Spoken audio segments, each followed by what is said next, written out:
Good afternoon and welcome to Die Dragon Die Presents this Turkey Lurkey Day special.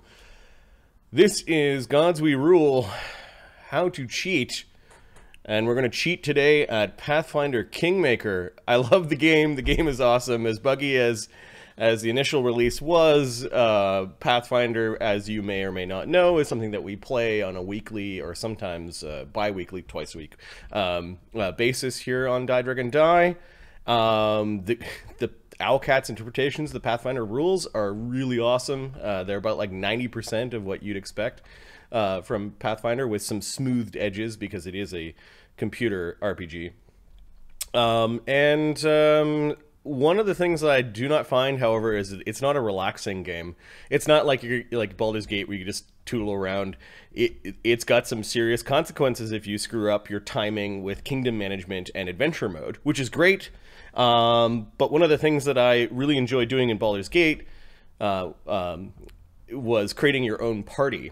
And I want to do that with Pathfinder Kingmaker. I make a bunch of custom characters, and every once in a while toss in one of the pre-generated NPCs that are part of the stories. I also I figured out how to kind of hack the JSON files of the save game files so that we can change stats and XP and gold. And I will show you, it's not that straightforward, so I will show you today how to do those things. Just in case you wanted to create like God Emperor to rule over your kingdom. Yeah, so basically it'll be part tutorial, part playthrough of Pathfinder Kingmaker. We're going to start with, let's just see, make sure chat's running. We've got our friendly Modron bot. If you feel like tossing any dice, go ahead and do that. So, what are we going to start with? We're going to start with the party, I guess, that I've got planned. So I kind of, in my mind, wanted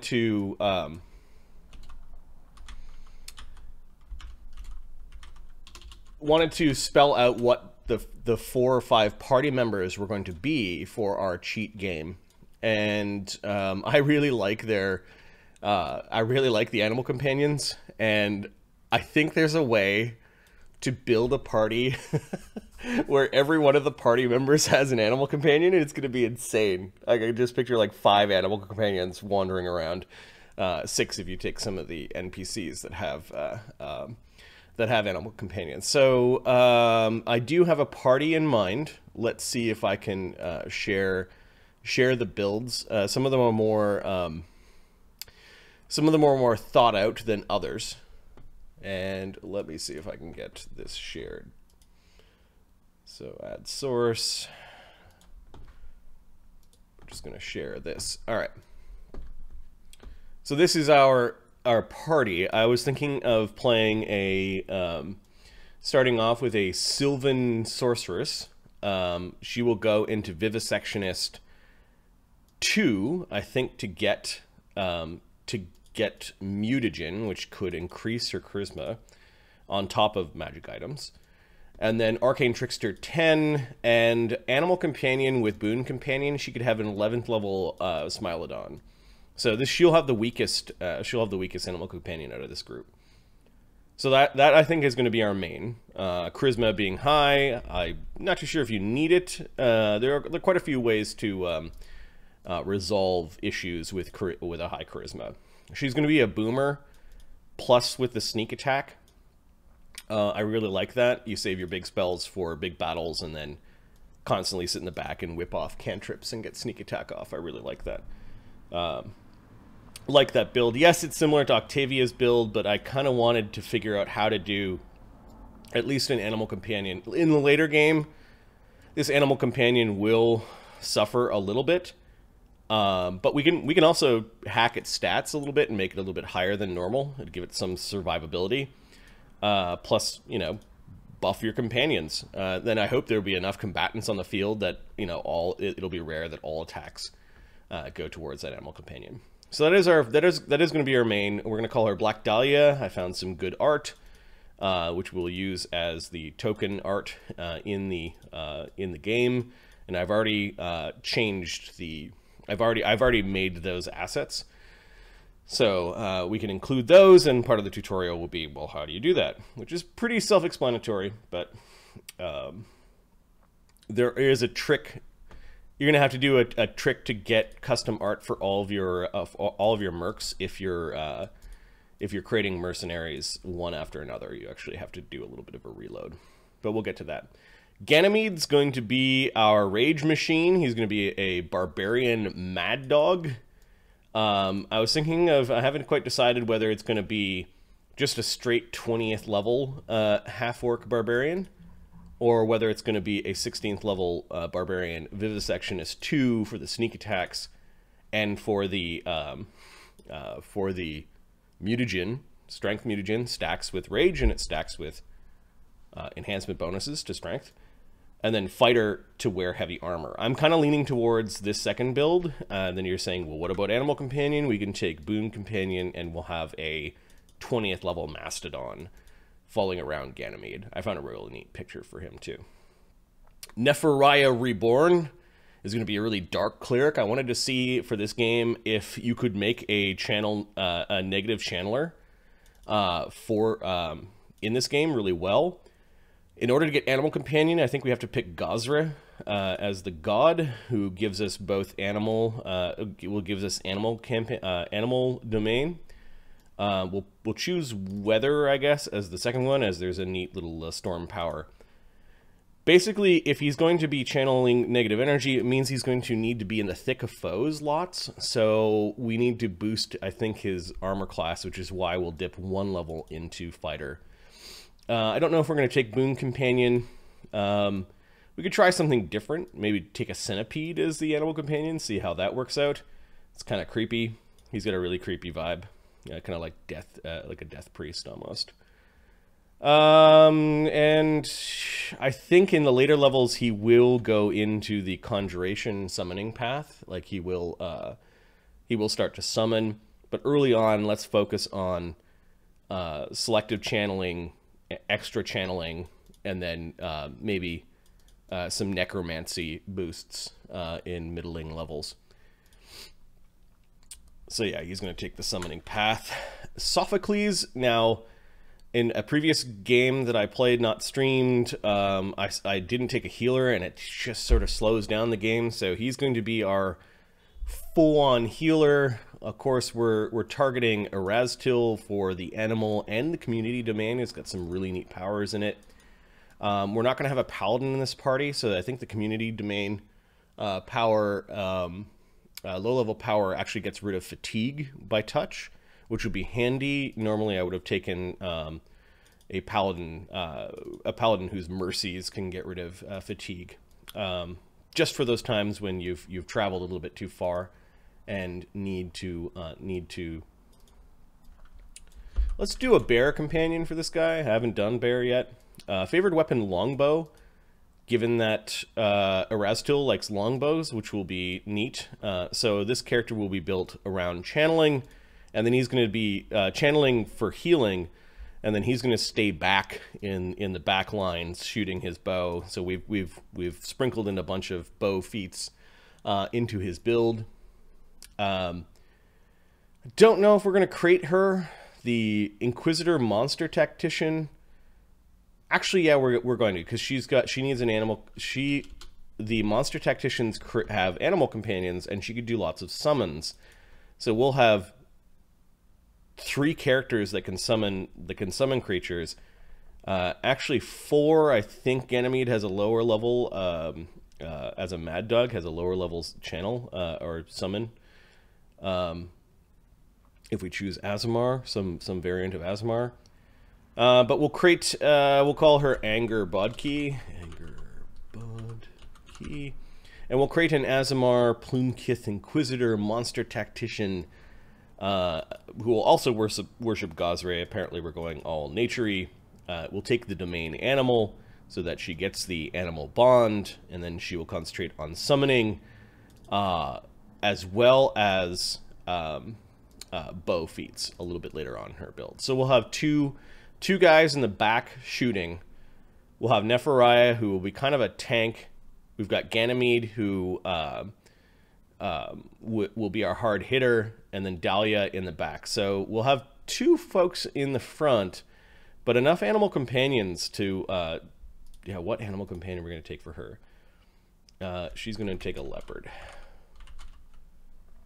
So we'll have a leopard, a bear, a centipede, and a mastodon, and a smilodon. We'll just have all the pets. All the pets. And I've got a cool, found some cool images for her as well. I was thinking about doing an arcane swashbuckler tank, but let's see how these go. We can always, I'm only going to create 5 so that we can take a 6th if we need it from one of the NPCs. We could either take Amiri or Valerie if we need another frontline fighter. I think that will be sufficient. But we've got 2 people with bows. There are enough magical bows. I think Ganymede's going to fight with a maul, or an earthbreaker as they call them in Pathfinder. Nephariah will be our tower shield guy because he'll go fighter. And then Sophocles, that's right, he's going to have a bow. And our main person is a sorcerer, so really she shouldn't get into melee. That's the trick there. Okay. Yeah, that's probably good. We're going to be a little bit weak on the melee side from the character perspective, but I think all the animal companions rushing in will be sufficient to create a lot of havoc and mayhem. Yeah, I'm really interested in seeing how like a big field of animal companions would be. So we do need to create her, and then we'll show you how to navigate the save file to adjust the stats and the things that you should be doing. I'm going to open up an Excel file where we're going to keep track of the stats, and there'll be a good reason for doing this. The save file is not very friendly to navigate, and keeping track of the stats and who has which stat and ability score might be handy when we're trying to update that file, just to make sure we're updating the correct character.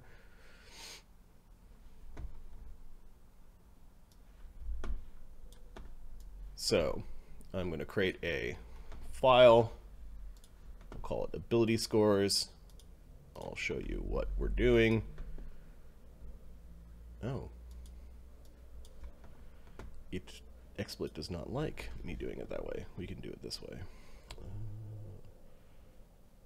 I can share my desktop region.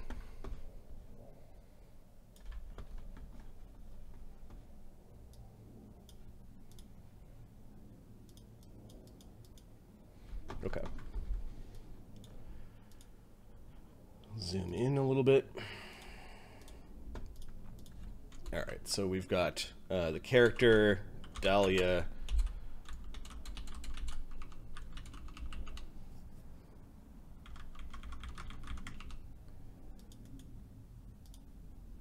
This is the character and her strength.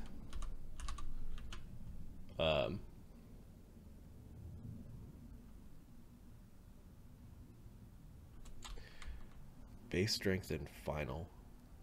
Okay, so we'll call this base strength,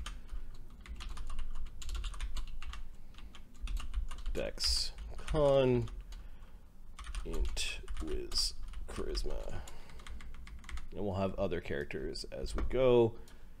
Give this a splash of color so we can read it nicely. All right.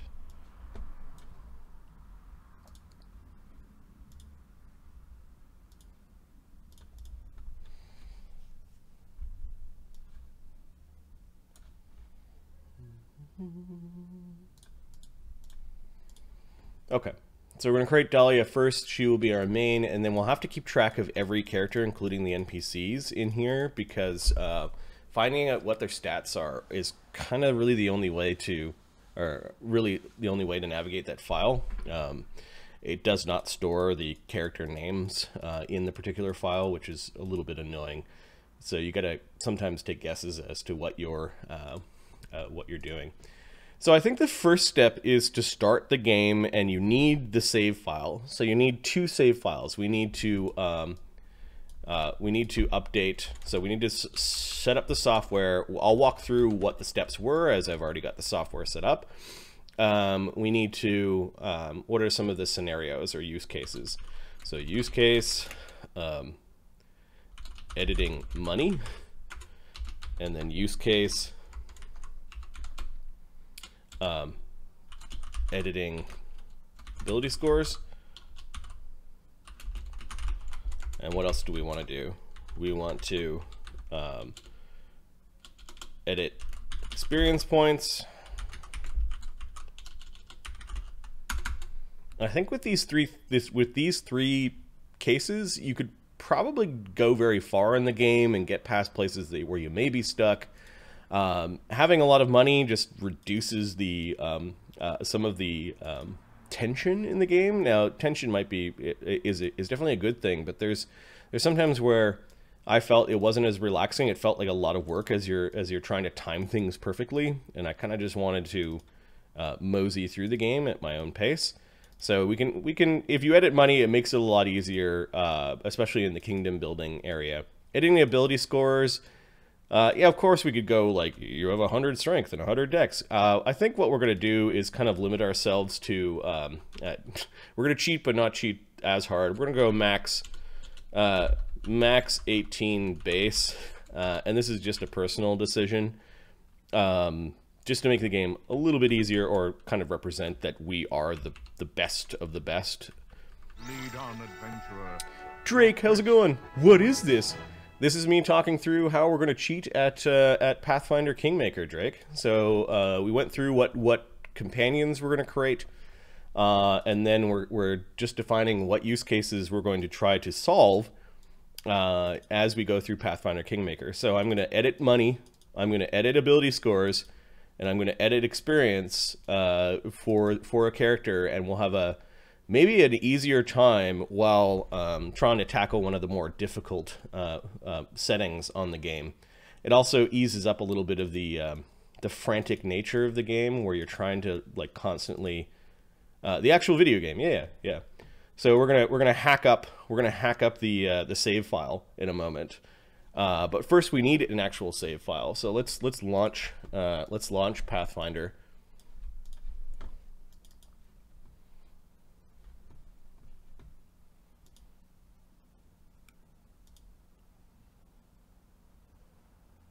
Oh, and thanks for the sub, man. It's good to see you. How's your turkey day going?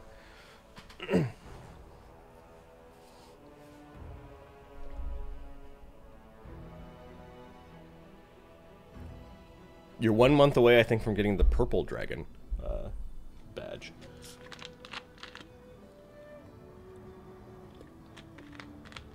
$11 months. It's crazy. Time flies. Tempest Fugit. Okay, this opening, you can click on this menu as the menu is sort of changing. It's a fun animation for like the first time. We're gonna create a new game, and we're gonna go on hard mode. Yes, we're okay with that. Only active companions receive experience. We're gonna change that. Only skill users receive experience. Sure. I want to do this because we're going to be hacking the experience points anyways, but checking out the actual XP totals might be a way to identify which character we're editing, and having different totals might be advantageous here. So we'll choose those two, and we're going to create a new character because this is Pathfinder.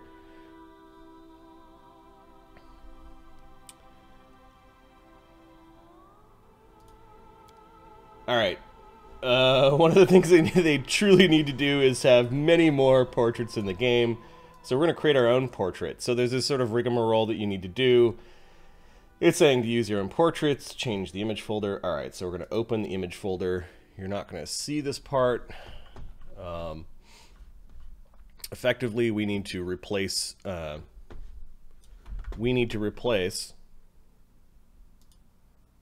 these three images with our own images. I've already pre-created the images. Just grab random images on the internet, shrink them down. I used Paint to do it. It wasn't very complicated, just a little annoying. And we're going to use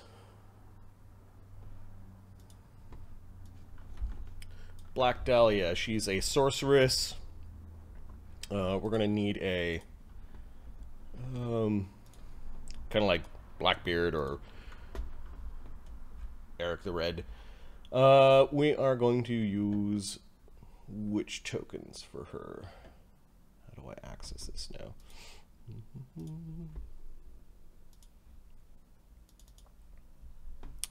Oh yeah.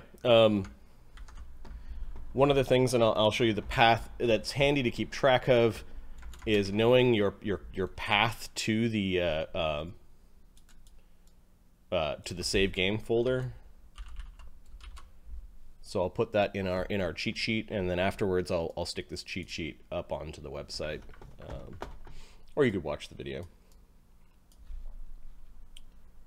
Okay, Pathfinder Kingmaker. I had some portraits.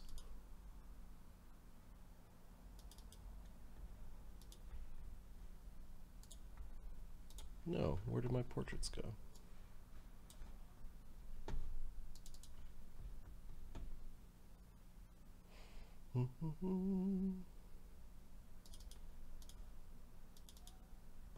There we go. I created a bunch of portraits. So let's find the right ones. Just copying them to my desktop. And Dahlia, there we go. Copy here. So we're just replacing those three files with the same those three names. And then we've got, if I refresh this portrait, we should see the three files. There we go. There's Black Dahlia. She looks like a sorceress. All right, she's gonna be the ruler over our kingdom. I think she's gonna be neutral. She's gonna be she's gonna kind of bounce around the alignment field. So we'll go next. Oh yeah, it didn't detect it was a female. It doesn't know. And I think we're gonna make her an Azamar. As a sorceress, we need let's see. I already did some thinking behind the builds.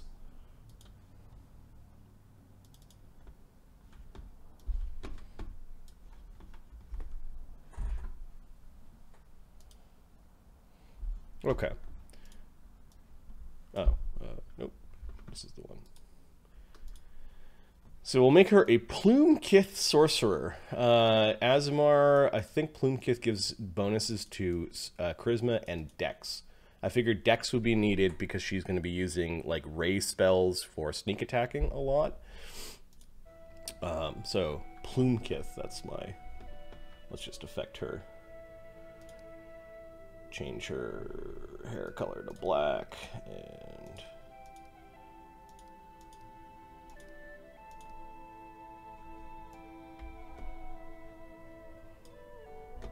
all right.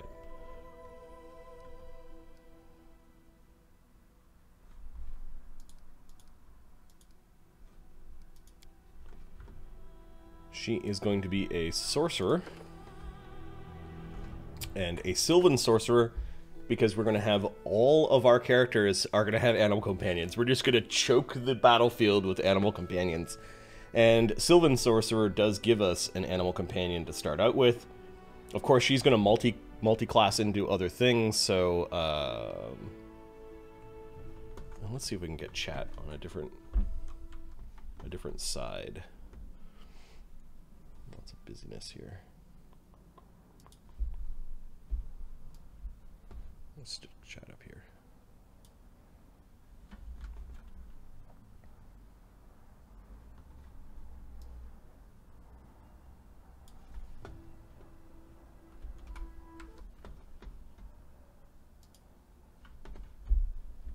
It's just going to be busy wherever we put it.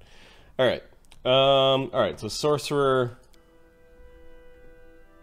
Plumekith gives us bonus to Dex, and we're going to do a Smilodon. She's got a big kitty cat. Cool. All right, ability points. Oh, wait, Plumekiths get Wisdom? That's not what we wanted.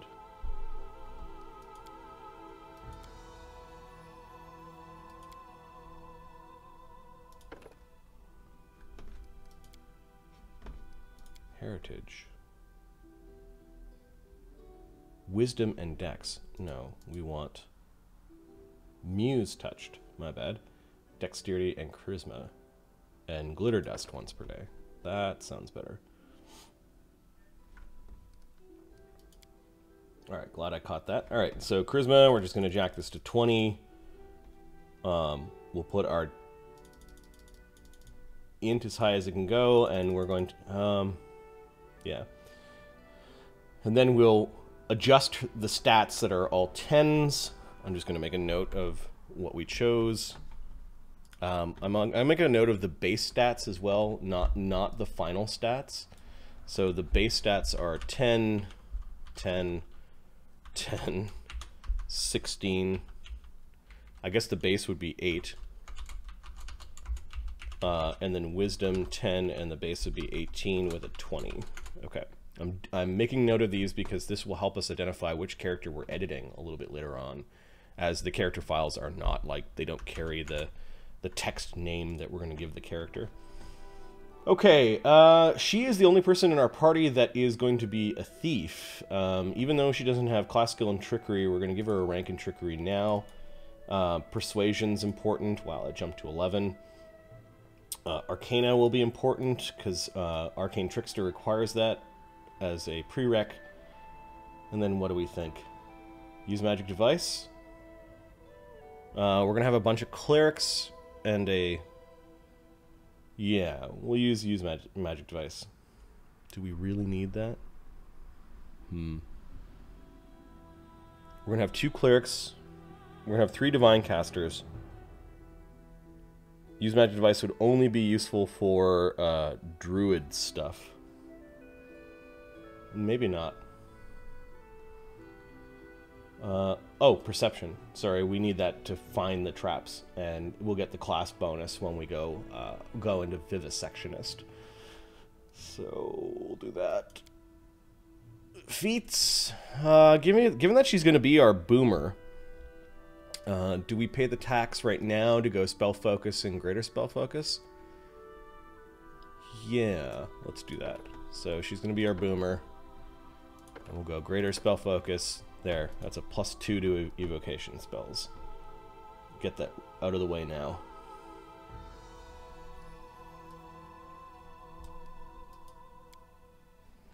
Alright, let's make sure she has an evocation spell.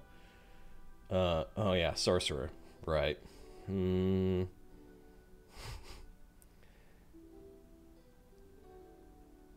Oh.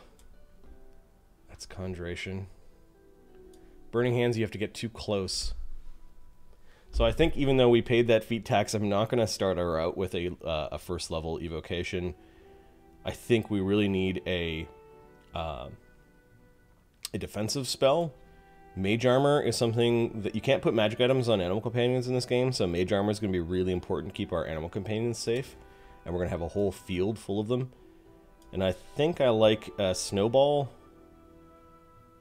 because it is a ranged target, and it's a touch attack, and eventually she will have sneak attacks. So we're going to go Snowball and Mage Armor.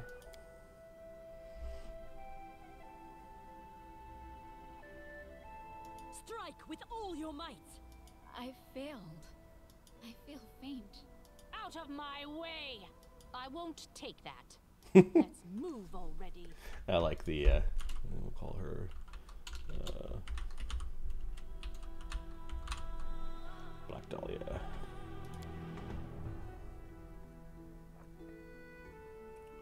Cool. Birth date, we'll have it on the last day of the year. I don't know if it matters, but she's born on the last day of the year. And neutral, she's gonna be right in the middle.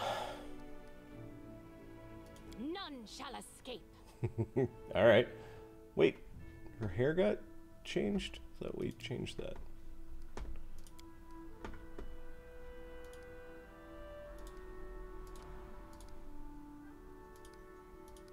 There we go. Oh, it's probably when I changed her race, everything got reset.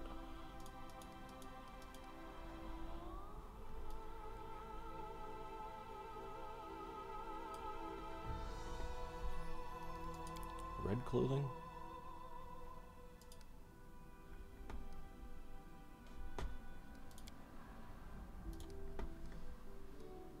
Heal me quickly.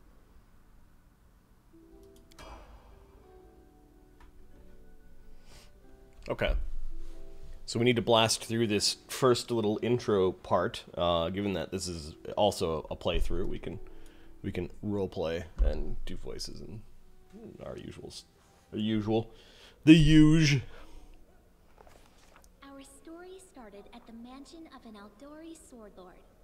Drawn by the promise of a most dangerous task and a commensurately huge reward, heroes of all stripes gathered here. I ran the Kingmaker adventure paths in actual tabletop Pathfinder for a previous group. We did it on our own world, but I ran through the modules and we got most of the way through the path before things just divulged. So it was really interesting to then go back to this game and see Owlcat's interpretation of it, and I really liked it.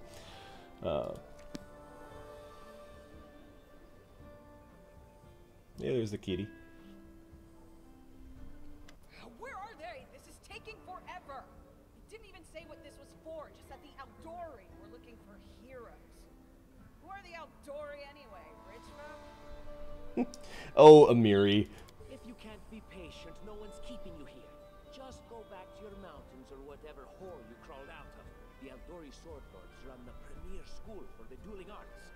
They're also the richest and most influential group in this part of Reborn. Take that tone with them, and they'll teach you some manners pretty quickly.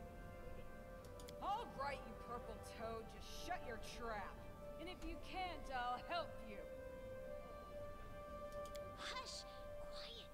They're coming. Lindsay's cute.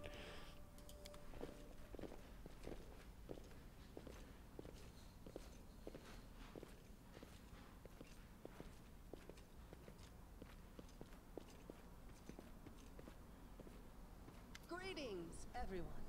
I am Sword Lord Jamandi Aldori, and this is Lord Mayor Yosef Selimius of Restall. Welcome to my mansion. It's a pretty big place. We thank you from the bottom of our hearts for responding to our call. You may be few, but that's unavoidable.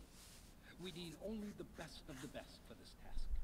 And I see true heroes before me, strong and fearless. Exactly what Restov needs. Thank you, Lord Mayor. Now, to the point. South of here, just beyond Brevoy's border, lies a region known as the Stolen Lands. This is disputed territory, and while it's long been claimed by nearby states, it's never been truly taken. I won't bore you with the legal technicalities. Suffice to say that anyone with enough courage and power to seize the Stolen Lands and name themselves Baron or Baroness, claiming dominion, well, none of the neighboring states would be able to challenge it.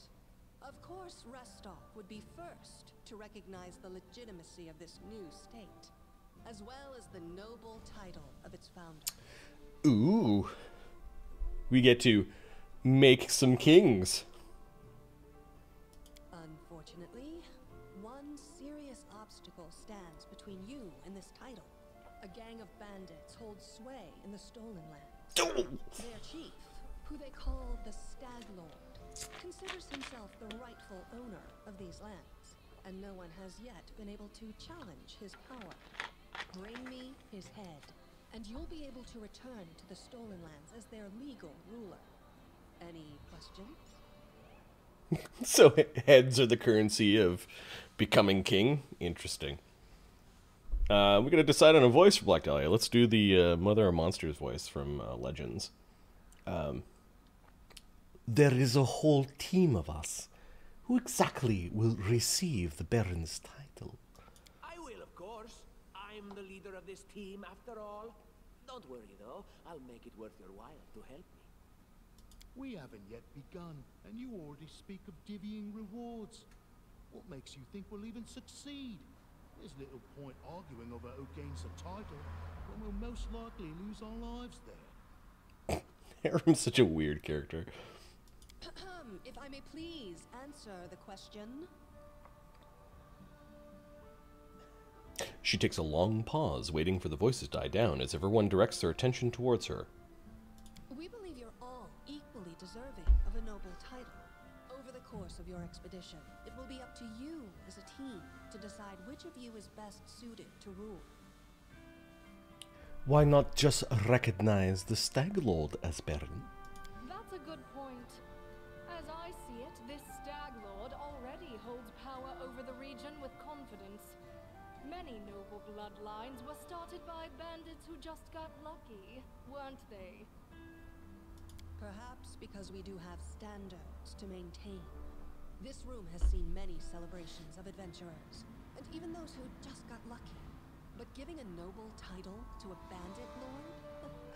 That's one thing that's never happened here, and it won't while I still breathe.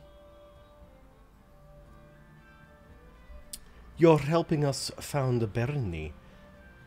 What do you gain from such generosity? Don't ask stupid questions. Why should you even care?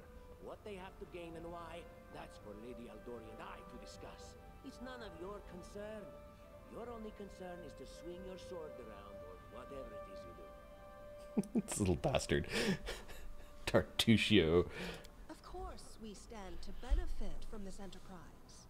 But if you're concerned that we intend to rule your country from afar, using you as a front, well, please know that these concerns are unfounded. Let's just say that we have a strong interest in the region's stability. We have need of a ruling power we can negotiate with, not bandit gangs and monster hordes. What rewards can we expect exactly? And what reward would you seek beyond a noble title and your own lands? That's a good point. We'll absorb the costs of preparing and equipping your expedition. There we go. Once you return victorious, Restov will also allocate you a significant sum to provide financial support for you to establish your country. Essentially, we'll help you build your capital. I hope such a reward is satisfactory. Words, words, words. Significant, financial. I can't fill my belly with pretty words. Yeah, I'm guessing she's not going to be the Baroness. Of course. There will also be an official banquet held in your honor. All of Rostov's high society will gather to celebrate your feat. Now you're talking. She's wooed by a banquet.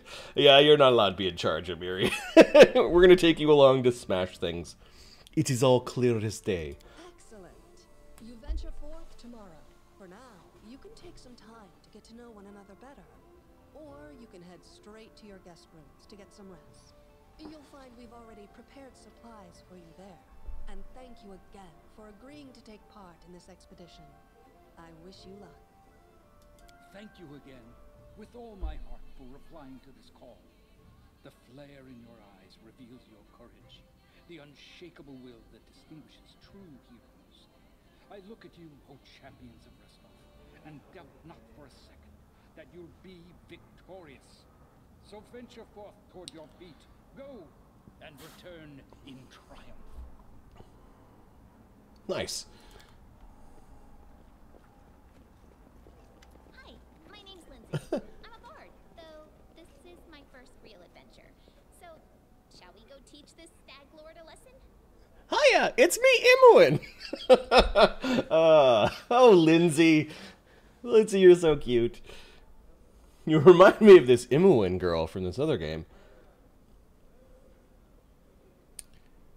I am Black Dahlia. Pleased to meet you. Likewise.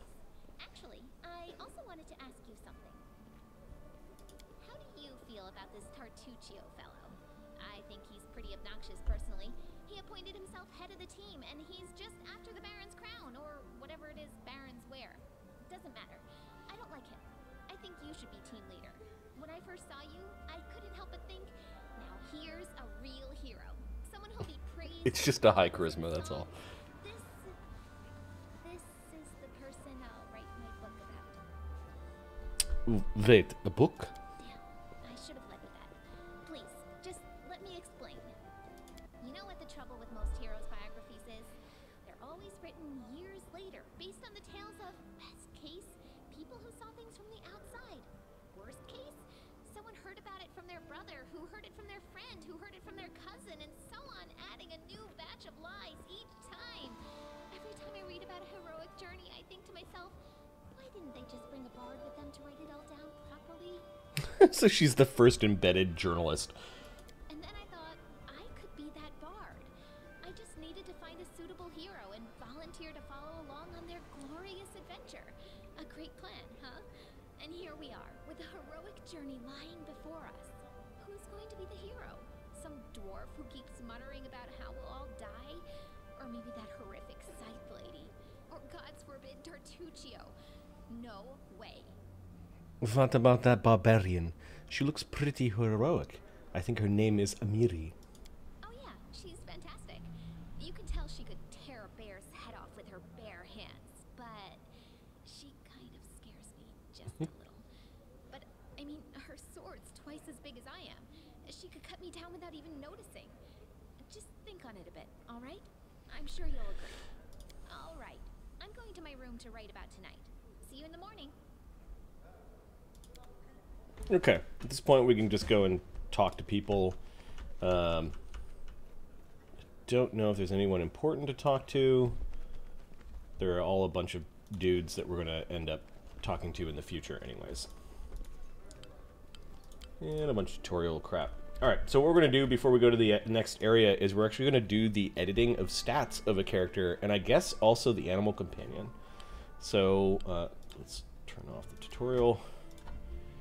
And let's just take stats of the Smilodon. I haven't figured out how to name your animal companions. If anyone knows how to do that, that would be awesome. But I'm just writing down the stats of the animal companion, as this will be used to identify what creature I am editing. As long as all their stats are different. But alright, so 10 charisma.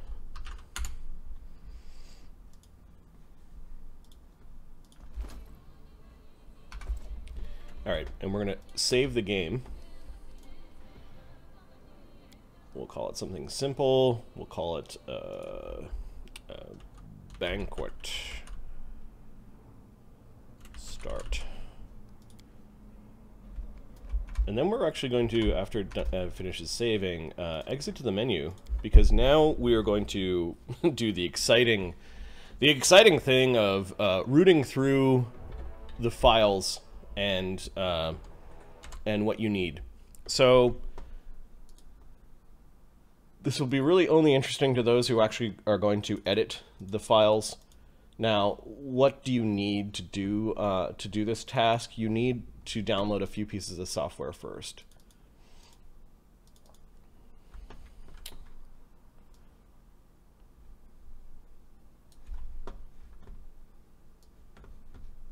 All these pieces of software are free, and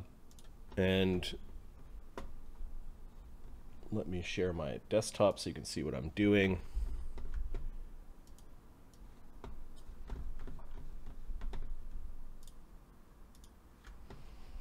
Okay, first thing you're going to need is to install 7-zip. It is a free, it's similar to WinZip. This thing will allow you to edit the save game files and get at the files inside of that the save game file. The next thing you're going to need to install, which is also free, is Notepad++, which will allow us to edit the types of files. And then there's a little bit more of a complicated step, as Notepad, the most recent version of Notepad++, does not have the JSON format or JSon Viewer that we need. It's a plugin. There's a bit of a rigmarole to get the plugins. First, you have to check to see if the plugin manager is installed. If not, then you can go and get the plugin manager. I will include all the steps that you need to do in order to get the plugin manager. I'm not going to walk through these because this is really just like how to install software. But what should that look like? I can go over. Let's get Notepad open. If you follow these steps, then the thing that you're going to want to see is that under plugins, you've got you've got something called JSon Viewer, and an option called Format JSON. Those are the things that you want, that you need in order to edit the JSON files, and we'll get to that in a moment. Plugin Manager is kind of like an intermediate step that would allow you to manage the plugins for OneNote++. And there's something called, I guess it's already installed, so it's not showing up in this list, but it's JS Viewer that you need, a JSON Viewer that you need to install via the plugin. And I've got a picture of what that looks like, the thing that you need to, I took a screenshot when I did this the other day.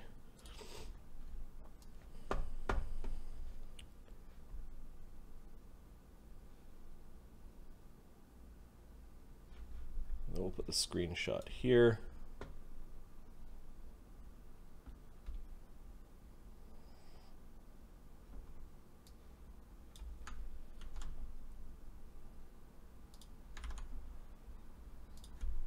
So JSon Viewer is the name of the plugin that you need. All right, so that's basically the two things that you need to install in order to edit your save game file. And then you need to know where the save games are located, and location of the save games are here, and then just replace the user with your particular username. This is for Windows. I'm not a Mac person, so sorry for you guys. You guys may have a different location for the save games. Effectively, what we're doing should work in both instances. Okay, so how to edit the money. Money is a big thing in the game. I think if you gave yourself about 2 million gold, you should be able to go through the entire game, plus looting, and do really well. So just to relieve the pressure, and so you could buy like the cool items right away when you get to the shops. We'll give ourselves 2 million gold. So that's the first thing that we're going to do, is how do we edit, and where do we go in order to edit money. So I'm gonna expose or show you guys. I'm gonna close a few of these things.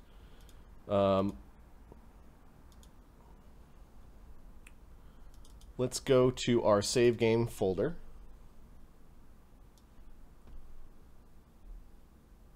How am I going to do this? Okay, this is pretty small. Let's see if I can get...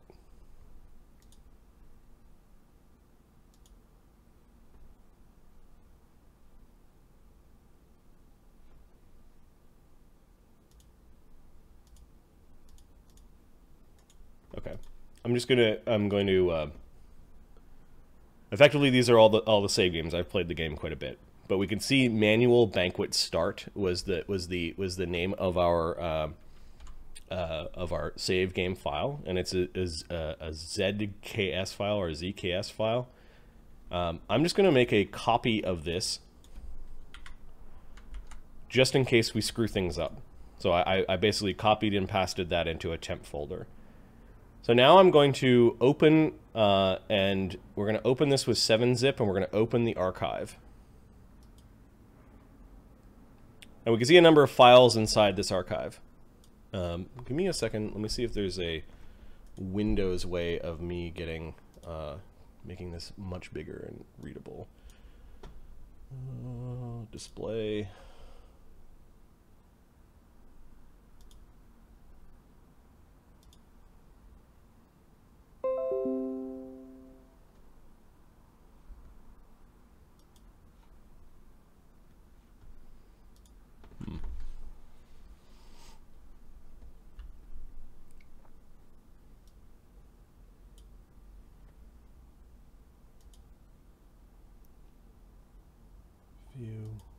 large icons. No, view.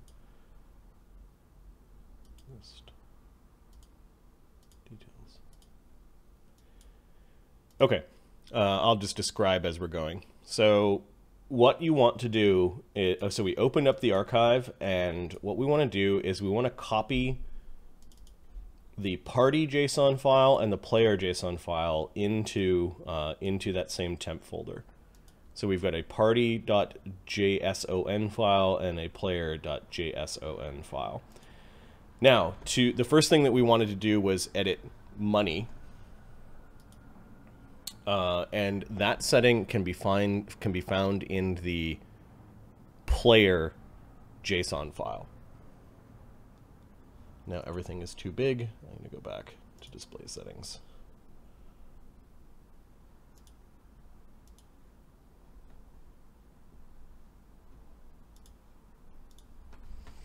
Okay. So right-clicking on the player.json file, we can open this with Edit with Notepad++. And we see that there's this really long line, and this line goes off for a very long time. It's quite large file. The party file gets bigger too, but we're in the player file right now.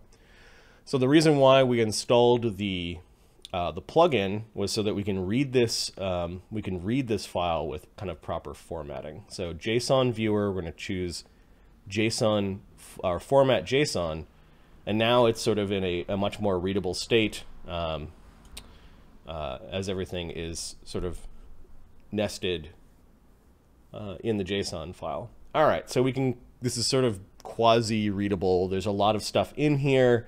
I think there's stuff related to quests in here.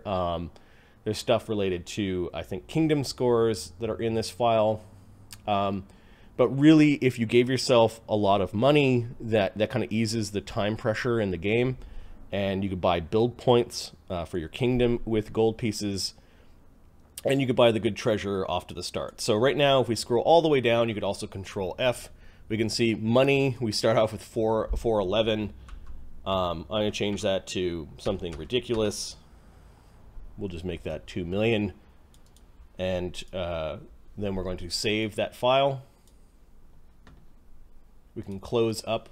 We can close it up. Now notice that I still have the archive open. I'm going to take that player file and just drag it back into the archive. It should throw a prompt saying, do you want to overwrite? Yes, there we go. Are you sure you want to copy the file to the archive? Yes. And then we're going to just close up the archive. And next time when we go back to our game and load the game, and we can check to see that that this did indeed work before going to edit our character. Now you can do both at the same time. We're going to load Banquet Start, and we're going to check to see that we did get the money increase as expected. Foxfire, thanks. Happy Thanksgiving to you as well.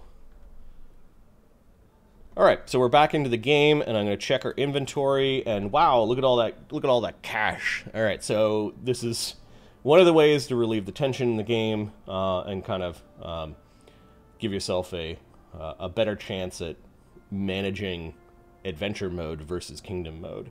Okay, so that worked. All right, we're going to, I guess, save it again. And then we're going to edit stats for our characters next. So again, I'm going to go back to the main menu,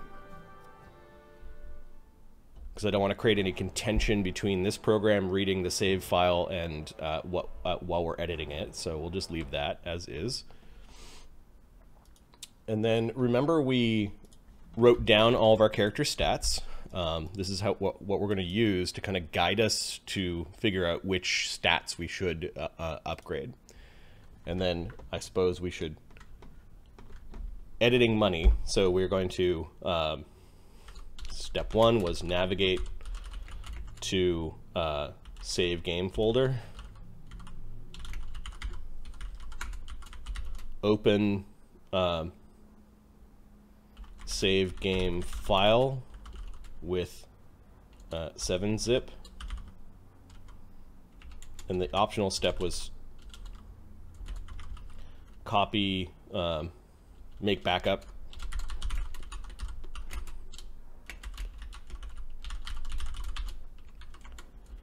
Copy, what was it, player.json to desktop, I guess. Open player.json with OneNote. Search for money, change value to desired amount, and then save player.json. I guess we missed a step in here. Open player. With not with OneNote, with Notepad++. Select JSON format.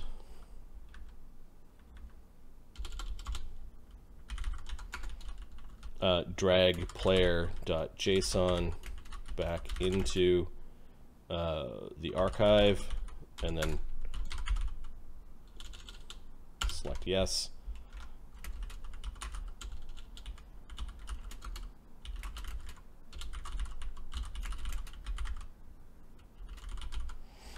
And then close the archive.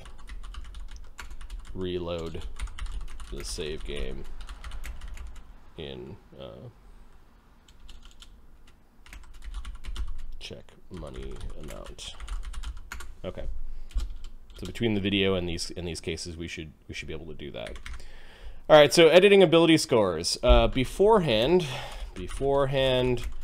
write down the ability scores of your party and animal companions, which we have done. Now we're going to basically do a similar step, but we're going to open up the party.json file. Doing some stat editing, yes, and teaching you guys how to do stat editing. All right, so we'll navigate to our save game folder. D3stro, FTW, thanks for the host. And we'll go back to, I know it's really small, but this one file is the ZKS, yes, I'm Canadian. This is the save game file for the beginning of our game, and we're going to open it with 7-zip. So there's the archive that is just opened, and the file that we want is called player.json, party.json, and we're going to drag that to our temp folder. We'll replace whatever's there, and then we're going to go to our temp folder and hack up the player.json. So we're going to right-click on that file and edit with Notepad++. Oh, I opened up the player one. We want party. Party.json. My bad. Edit with Notepad++. And then we get that long line again. Now, this would be really hard to kind of parse through. So we had installed the plugin called JSon Viewer, and we're going to choose the option Format JSON, and now it's kind of in a more readable form. And we can see sort of a relationship between these blobs of JSON to each other. Now, the unfortunate part about this file is that we can't just search for our character named Dahlia to find out where her stats are. So we're going to search for the actual stat strength, and there are two places to edit things. So, and we have to be careful if you only want to edit a particular person's stat. The easiest way I found was just to remember what their stats were. All right, so now we're seeing type strength and base value 10 and permanent value 10. This is because we only have 2 characters in our party right now. We've got Dahlia, who's got a strength of 10, and her Smilodon's got a strength of 13. I'm pretty sure that this is her stat. So she's a sorceress. We'll keep it within reason. Let's give her a 16 strength, and you basically need to change this into two spots to make it work. So you need to change the underneath type equals strength. You need to change the base value and the permanent value, which should appear pretty close to where the base value is. So that change actually changed the strength value. So if we keep on searching for strength,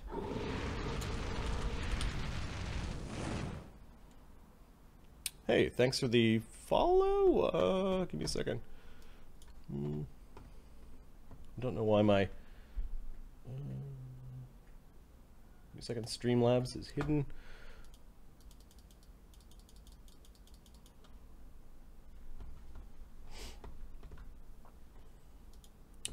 All right, so we're going to search for strength again. And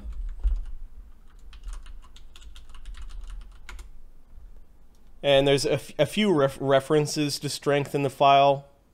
Lead on, adventurer. Your quest awaits. Wow, Duke Wolf Rain, crazy. Comparing gifts. Happy Thanksgiving to you. That is nuts, man. Thanks a bunch. Lead on, adventurer. Your quest awaits.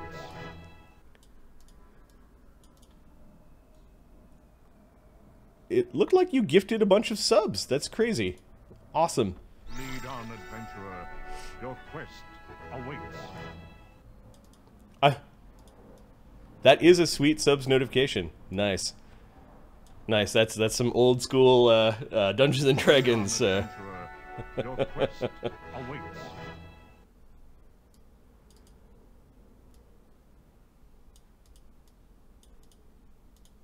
Sweet, man. That was much appreciated. Your quest awaits. Monkey Monkey Dutch, D3 Stro, Unirix, Pawn 07, GG Logic. Your quest awaits. Welcome to the channel. Big shout out to Duke Wolf Rain, who just gifted a pile of subs. That is crazy. That is awesome.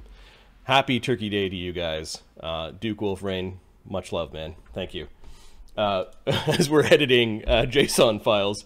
All right, so we were going to edit the strength of the Smilodon companion, and oh wow, look, we found a strength mod that is at, or a strength score that is at 13 and 13, and we are going to change this to a, I don't know, let's make the Smilodon really tough.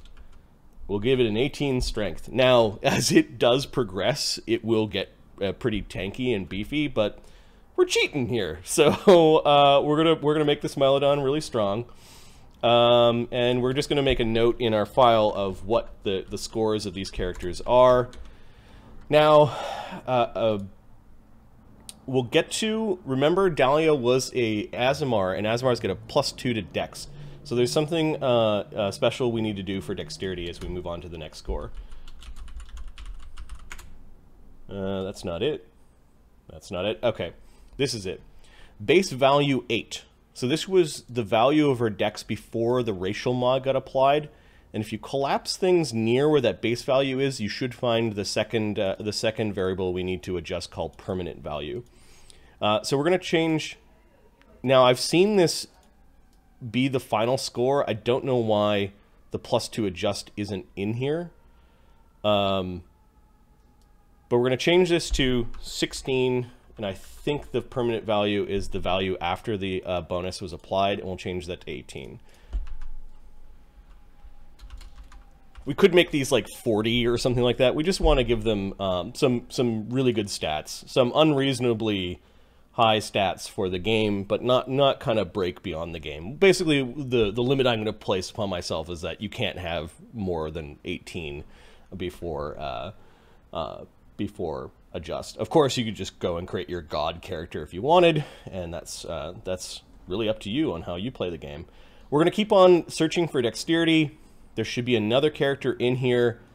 Hey, look, it's our kitty cat. Our kitty cat has a 17 dex, which is pretty good. Let's just round that out to 18, so it gets the mod, and we'll keep track of that.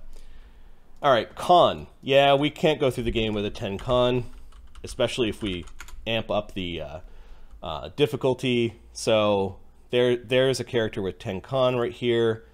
I believe that is Dahlia. Yeah, because our cat has 13. So we're going to change that to, I don't know, 16 con. Heck, it's Turkey Day. 18 con. Nice. Nice. We'll keep track of that. And we'll keep on, we'll find the kitty cat with its 13 con. Nah, it's the hardiest Smilodon that ever did smile. 18 con on him. Alright, int. I've screwed up the game by giving a high int to the animal companions. For some reason the file didn't, or my experience, I might have animal companions int. The game might not be able to handle that. And it looks like we gave Dahlia a 16 int. So actually I'm actually pretty cool with that. We could go 18. Let's just go straight to wisdom. There's our wisdom 10. Nah, she's going to be a ruler. She needs to have iron will. We'll give her an 18. And the cat has a 15 wisdom. It's not too bad. Let's round it out to a 16, so it gets that extra +1 on its will saves. Cool.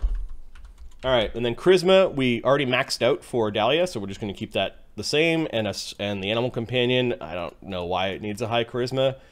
So it feels like we're done editing stats.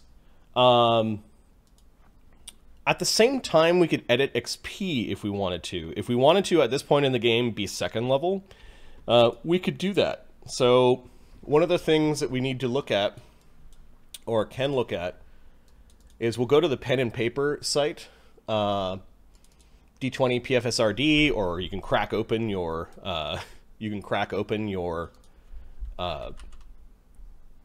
core rulebook, and they are using the medium XP rate for advancement. So we need 2,000 XP for 2nd level. Hey, it's Turkey Day. Those bandits can be rough. We're pretty. I don't know. A sorcerer's pretty squishy. So why don't we just edit experience while we're here? So I'm going to search for experience, and it looks like character level 2, 2,000. That doesn't make sense. But we're not. I wonder what that means.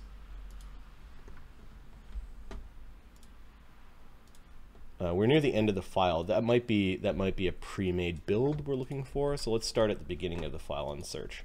There we go.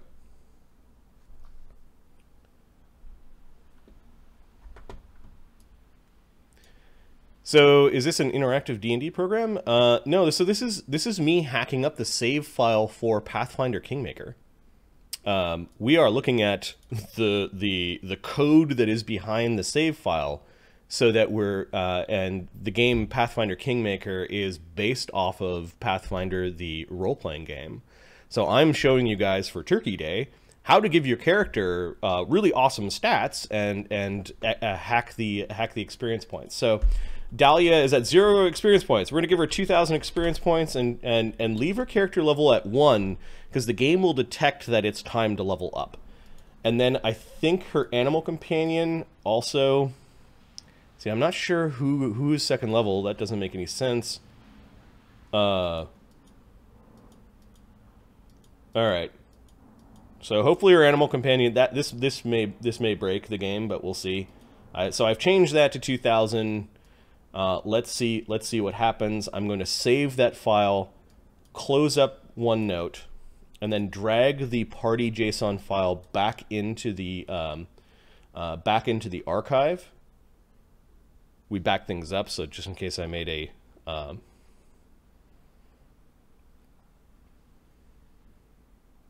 if you're Druid level 1, Animal Companion has level 2. Interesting. Okay. There we go. Yes, we want to save that. All right, so we've edited stats and we've edited XP. So let's see, as we go back to the game, whether or not we did this properly. Just hide the desktop region. We'll go back to the game, and we'll load the game.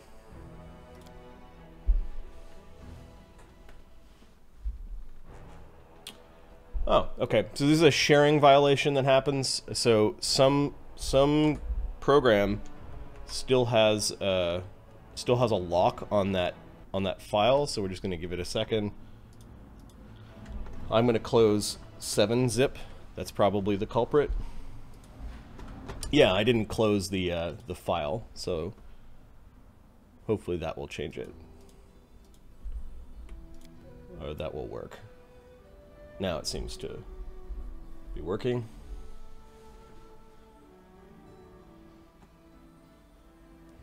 Ah, the loading simulator. That is Pathfinder Kingmaker.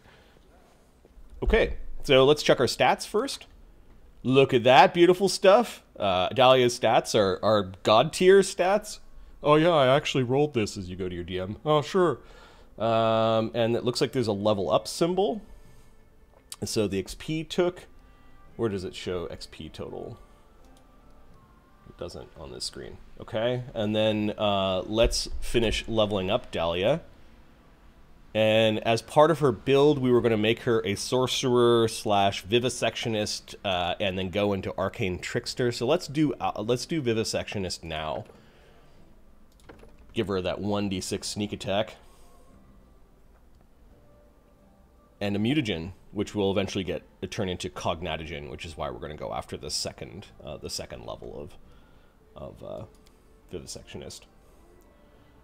Cool. We want persuasion up, perception, arcana, and trickery. Eventually, we'll need to spend some on mobility, or is it athletics for? I forget. That'll be fine for now. Right, she gets a ton of alchemist spells. We really just want shield, maybe true strike. Large person on other people, although we'll never get infusion, so maybe that's not a good one. Expeditious retreat. Reduced person sounds like the one we want. Stone fist. The rest will be wasted.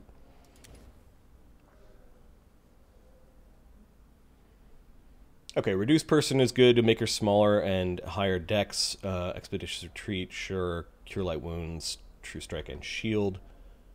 What is her build? Yeah, sure. We went through this earlier on, but I can show you the build of the characters that we're going to create today. We're going to create an entire custom party.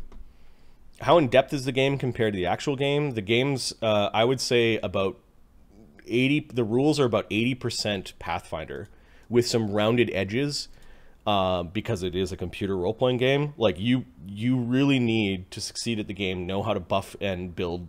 To build well. If you build non-optimal builds, you can get trounced pretty easily.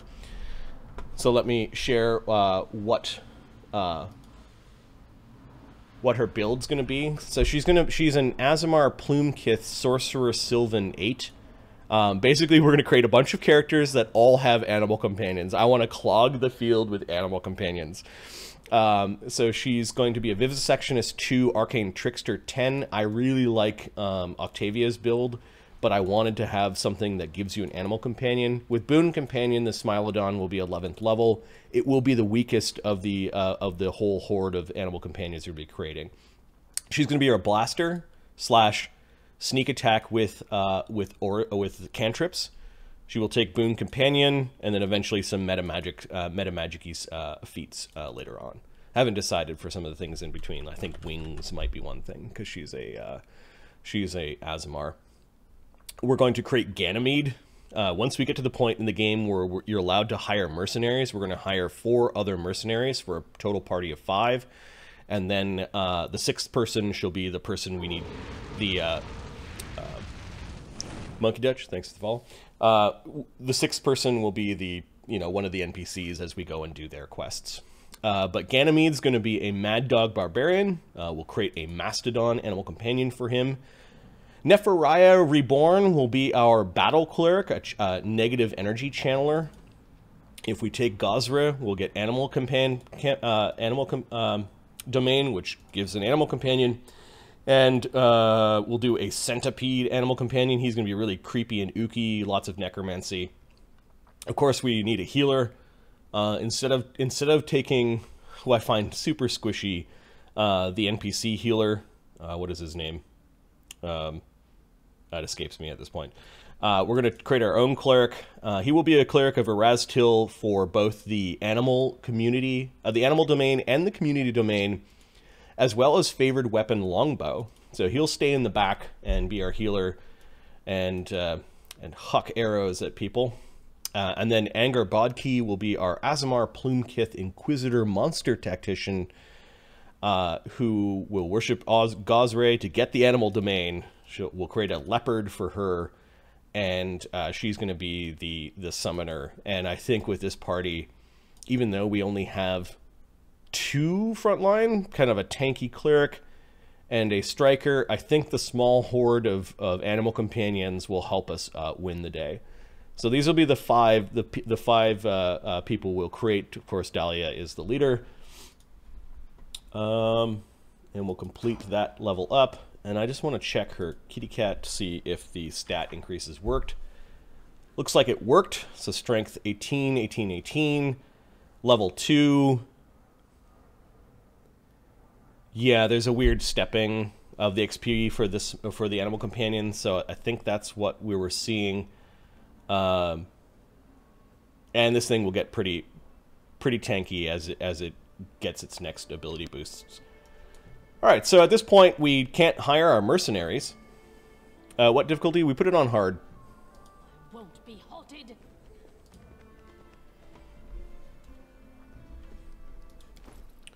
Oh, another use case that we can do today is we can actually duplicate gear. So at some point when we find really good gear, I'll show you what the easiest way that I found to duplicate the gear is.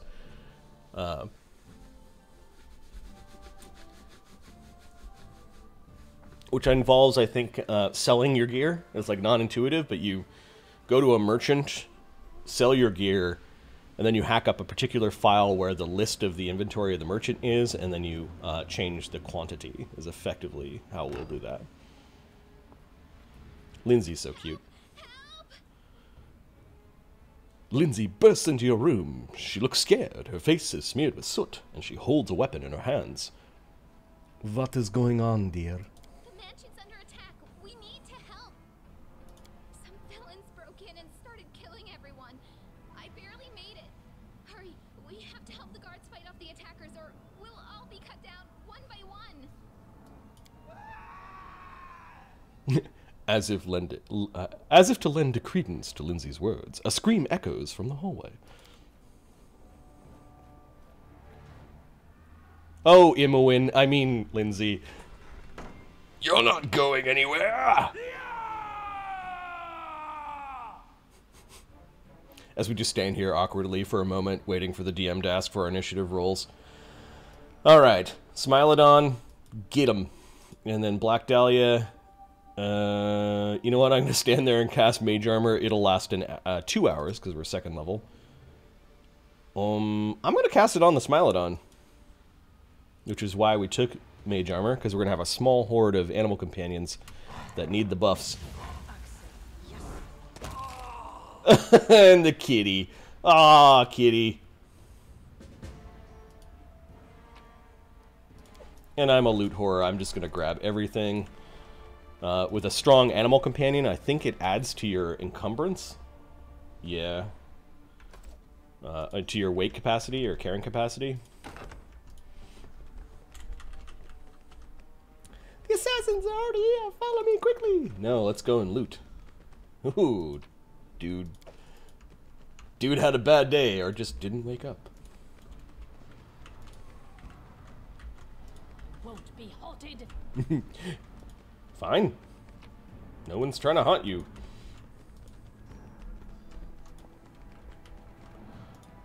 Loot, loot, loot. All day long. Loot, loot, loot while we sing this song. Alright, Lindsay. We're gonna fight these guys. They got someone. We have to help.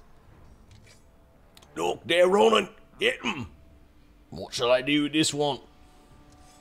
We'll finish him later. He won't get away. Wait, am I not controlling Lindsay yet? No, she's gonna stand there. Smilodon, let's have him charge. Black Dahlia. I don't know. We'll make her acid splash because it's such an... if you think of it, it's like splashing acid in people's faces. Is it time to cast any of the mutagens? -2 wisdom. Yeah, we could drink that in a minute. Alright. You're just in time. A bit longer and I'd have been... Whew, I don't even want to think about it. Can you imagine what a terrible loss this would have been? But it's all right now. I'm safe, sound, and unscathed, ready to lead you to victory. Oh, Tartusio. Lady Jamandi's holding the line in the banquet hall. You know, the one where she had us gathered before. We need to make our way to her. And along the way, we'll try to save some of these dummies who are supposed to accompany us to the stolen land. Speaking of dummies, take this ring. Quiet now, so that little fool doesn't hear us. She might try to steal it herself. It's magical. It'll protect you. You'll need it while you work to defend me. He's trying to bribe you with a ring. Alright. I'm not too prideful. Let's put the ring on, because I believe it's a ring of protection +1. Bink. AC 15. What do we have for weapons? Light crossbow. Let's see. Lindsay can wear a chain shirt. Upping her AC. Oh, and Tartusio is an asshole. We're going to just take the potions from him. There you go. Thanks, bud.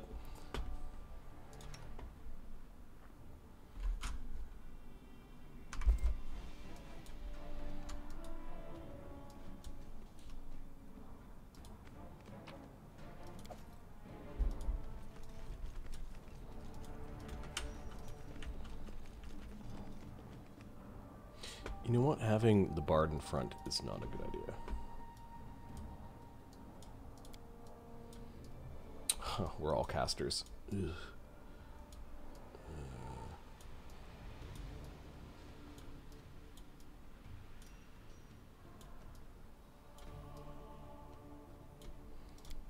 Change our formation a little bit.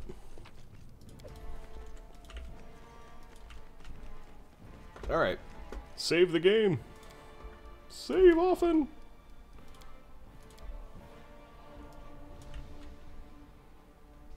Alright, I was going to drink my mutagen and put a mage armor on myself. And we'll give ourselves a dex mutagen. Meow! I never noticed that before. Little meow from the cat's grace, or effectively cat's grace. Alright, let's go rush in. Oh, I guess one more thing. We do a bard song and then go rush in. Cut them to pieces! Oh, cool.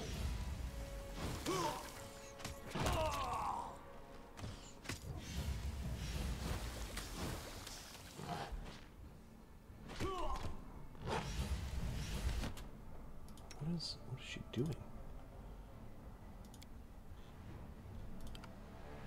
Oh, she's out.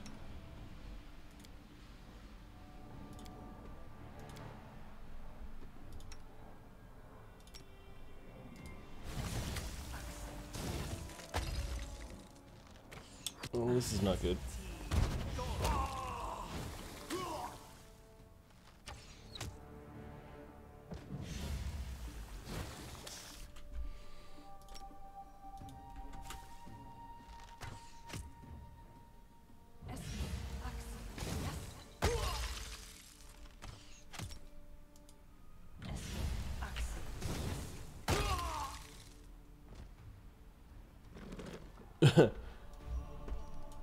That was close. Good thing they had a lot of healing potions, because we're going to need that.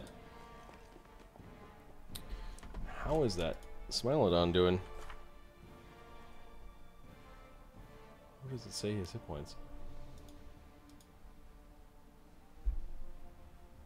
It doesn't say hit points? Curious.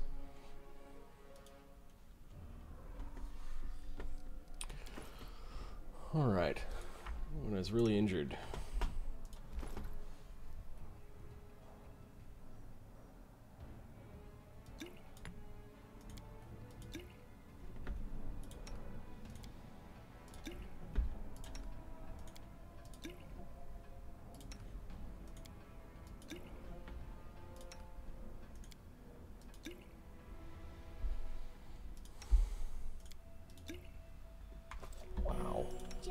letting the ink dry.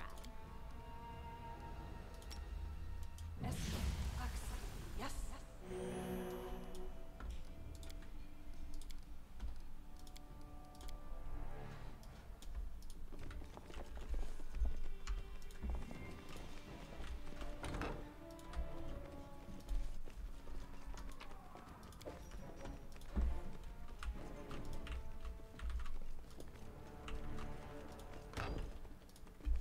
Cool.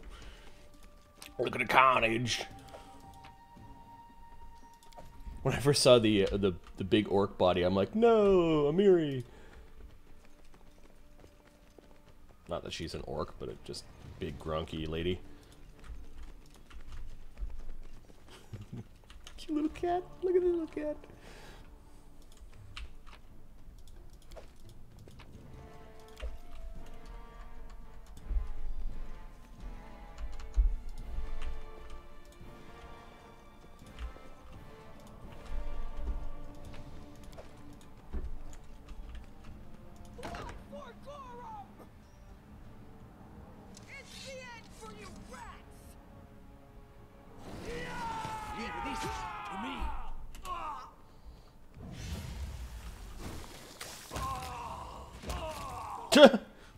Okay, the cat did well.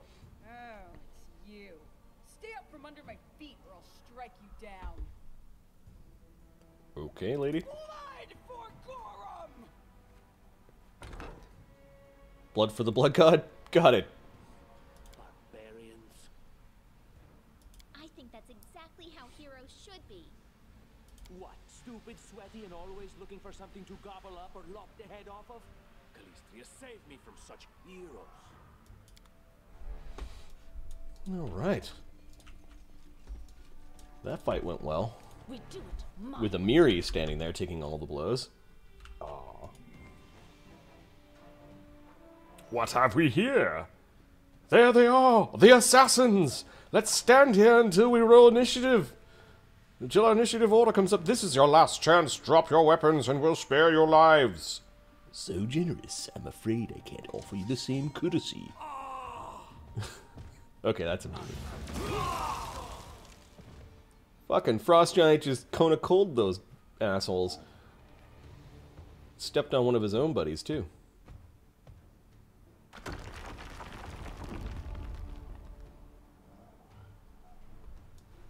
So, what were the guards wearing? Can we check their pockets? Cool, potions. Alright, this can't go through here. Go through here.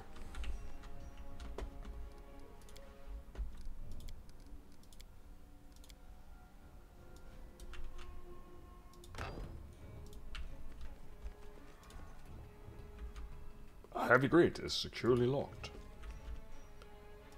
Got it. Yoink. Hey, look at these assholes. Alright.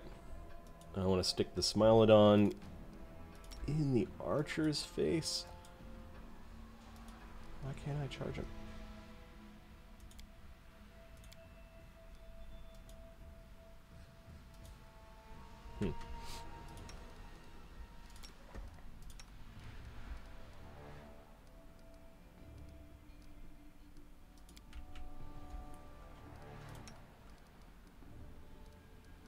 Oh no, she's got no spells left.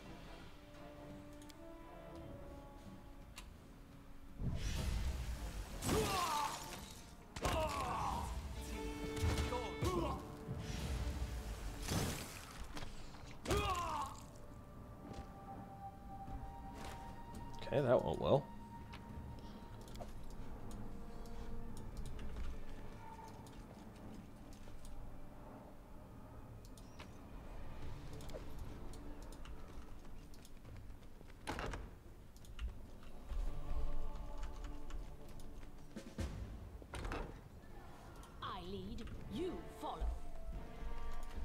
So we broke into the armory. Let's do what adventurers do best. Killing monsters? No. Looting! We gave ourselves a ludicrous amount of gold, so I don't know why we're looting. It's just a habit. Freaking habit. Ooh, what's this? What have we here? This chest is full of gold. I guess it's for the guards' salaries, all things considered. Well, those freeloaders don't seem to have been working too hard for it. Maybe we should pocket it instead. What? No, we're heroes, not thieves. That's a fine line. It's a fine line, Lindsay. Who said we were stealing it? We'll just take the gold for safety so the assassins don't get it. And then we can heroically return it to Jamandi when this is all over. No distractions. If you haven't forgotten, they're trying to kill us. Finally, a voice of reason. Do what you want. I don't care. It was just a suggestion. But there's a lot of money in that chest, and with all these bandits running around, it wouldn't be any better if they stole it. Oh, Tartuccio, you're a little weenie, aren't you? Little weenie. You'll get what's coming to you.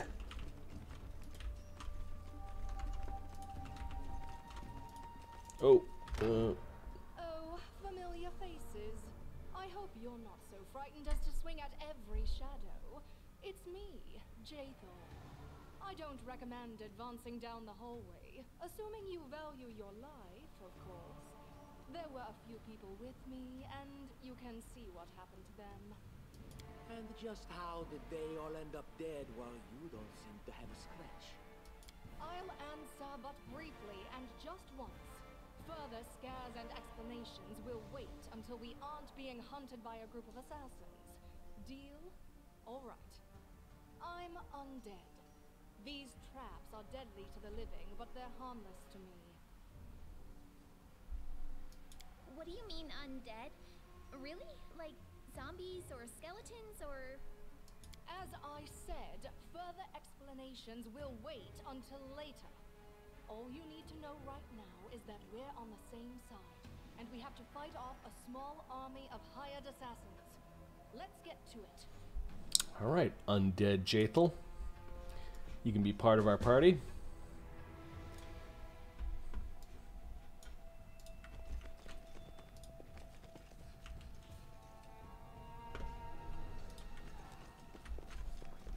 Part of the loot brigade. Ooh.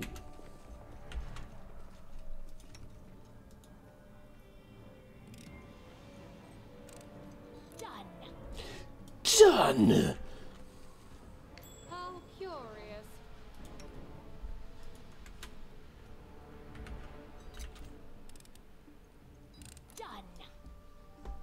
Sorted. What a surprise. What a surprise. Got it. Got it.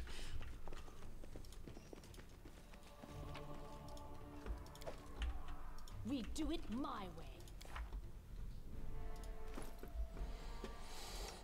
And JSon. Just take those from you, thanks.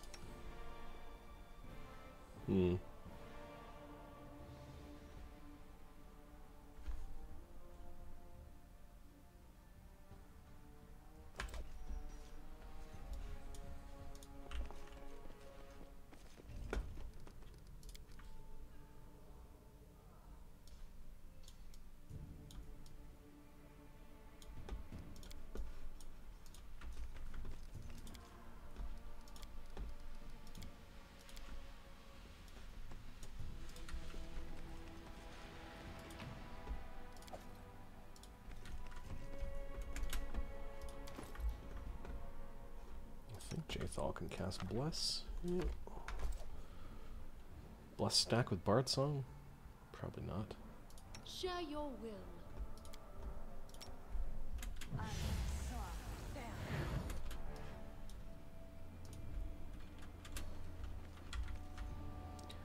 These assholes. What are you dallying for?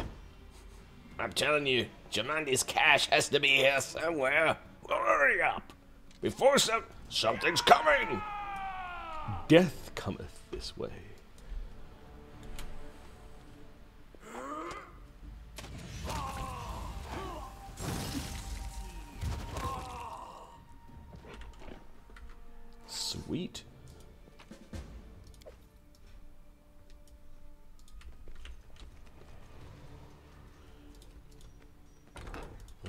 these are the...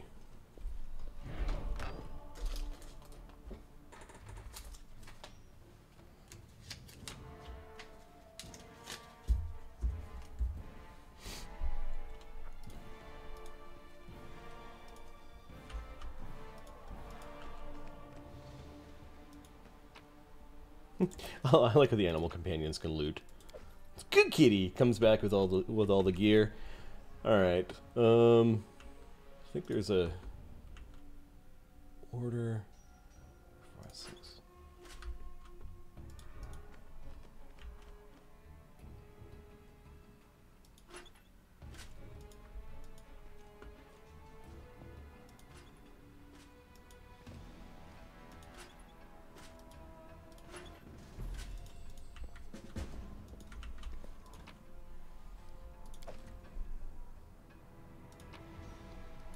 Yeah, I've done that a bunch of times, so I wrote down the order the last time. You should have seen when I first came into that, I had this sheet of which statue toggled which statue. And then there's a different order for this one.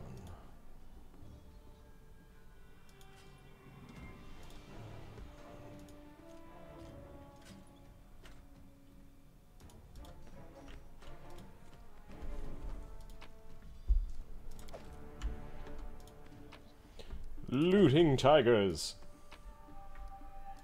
Ooh, a wand. That is why we loot.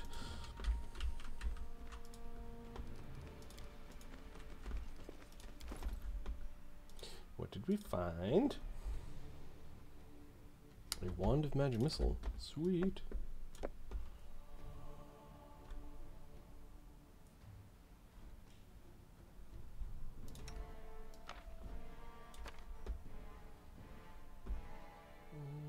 Chainmail, Dex of, that's probably good.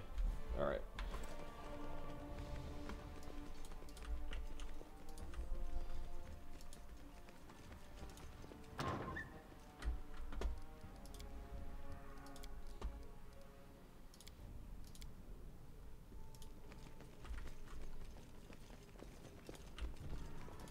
Hey! Out of my way!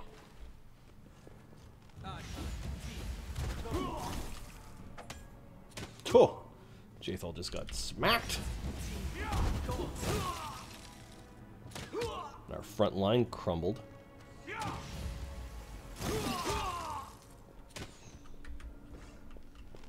This can't be over. Oh.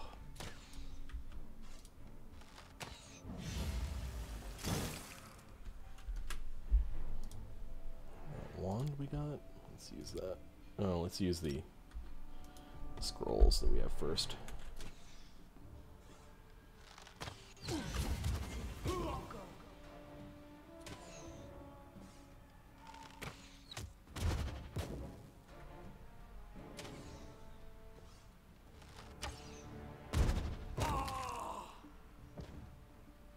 Wow.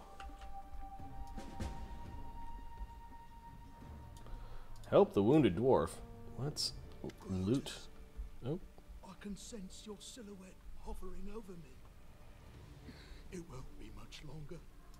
Soon we shall meet, O Lord of Oblivion. Aren't you being a bit premature? Look at yourself. You've barely got a scratch. That's impossible. Oh, it seems you might be right.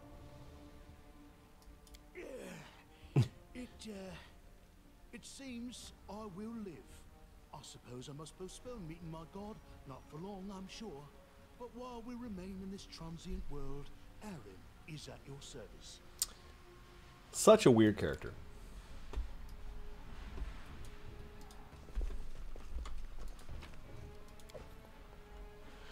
Yeah, we're gonna need those potions. Oh, alright, let's adjust our group a little bit. Actually, we're just gonna run into another character soon. Although some healing. Wow. I think she can inflict on herself. Yeah.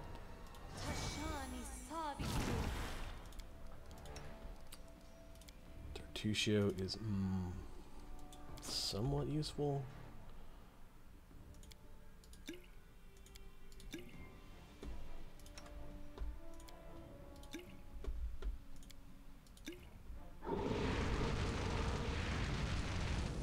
Hey, Bunny.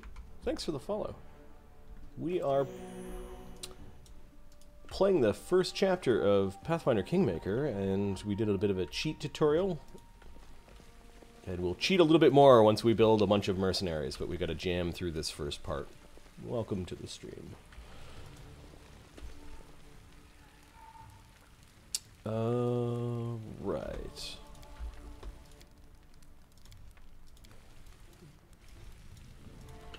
You, run and get an axe. You, bring more water. You, stay here and hold our defense. Those assassins are still around here somewhere. Thanks, Keston. Aha! Some of our guests survived. Good. You need to get to the banquet hall and help Lady Jamandi. Who are you? Keston, House Garess, a fighter in the service of Sword Lord Jamandi Aldori.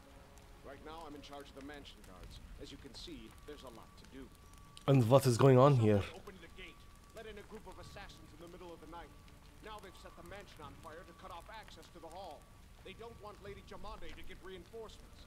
We cleared the passage so you can get through. Just try to avoid inhaling the smoke. We'll be right behind you. We just need to put out the fire first to save the mansion. This huge conflagration. We're having this prolonged conversation. Do you need help putting out the fire over there? There seems to be a bit of burning. I've got my best people here, those who still live. Your place is by Lady Aldori's side. It doesn't seem right. What if some of the guards are wounded? We need to help them. Where's the hole? You'll have to run through the fire. We've almost put it out at the end. You'll have to run through it. Do not inhale any smoke. Hold your breath and take the first right, then head straight down the hallway. Alright, we'll just go jumping through the fire then. May Abadar keep you safe. What if Abadar is not my god? It's very presumptuous of you. Alright, we'll go running through the fire. Yes, same here, Bunny. Same here. And so our adventure started, earlier and much more tragic than we expected. The whole team who gathered in the hall yesterday has been reduced to a handful of brave souls, led by Black Dahlia, and not all that the scoundrel Tartusio. Not all by that scoundrel Tartusio, no matter what he might have imagined himself. Jamandi Aldori was waiting for us. But to get her, we'd have to march through fire, literally! As we approached the burning building, we drenched ourselves in buckets of water. Prudence is key to victory. Before moving through the fire, we thoroughly wet our clothes and hair. After that, we covered our noses and mouths before we rushed in. It was a good thing we hadn't wasted any time after we entered the building, well, aside from dowsing. And taking a few steps forward, the wall behind us slanted and crashed down, with a terrible crackling sound blocking the way back. While we may not have planned on going back, if we'd come a little later, the flaming logs and red-hot bricks would have fallen right onto our heads. Regardless, we were left with only one way to go. By clicking 1. The hot air burned our lungs, and our eyes watered from smoke, but Black Dahlia led us stubbornly through the flames, while Tartusio did nothing useful at all. We made it to the hallway leading to the banquet hall when we heard someone calling for us. It was Valerie! Who the hell is Valerie? One of the guards I had chatted with for a bit in the banquet hall. I don't think I did. Even then, in that calm setting, I had been stunned by her beauty. But now, amid the smoke and flame, she looked like a celestial avenger, an armored deity, menacing but beautiful and merciful, descending from the higher spheres to help us poor mortals. Wow, that's what that looks like? Okay. She held a burned, barely living god in her arms. There are 2 more! She shouted as she passed us by. They are wounded. Help me pull them out.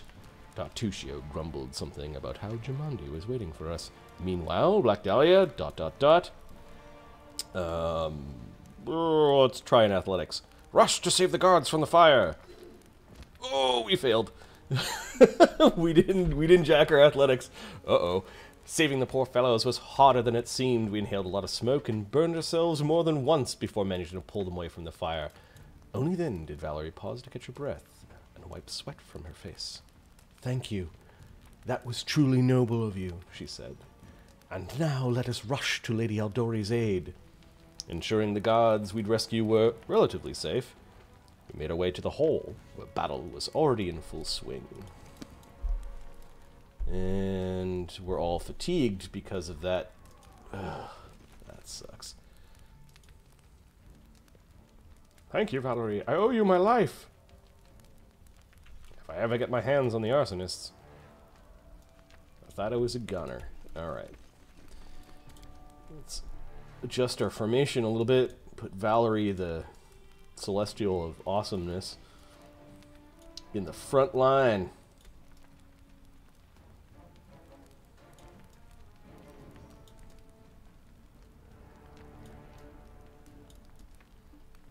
Alright, we'll create just a really big front line.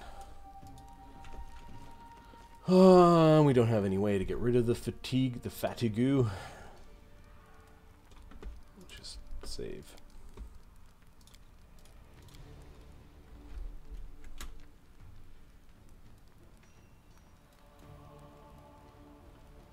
Yeah, so what we've done earlier, I can just do a summary of what we've done, and we can continue to do so.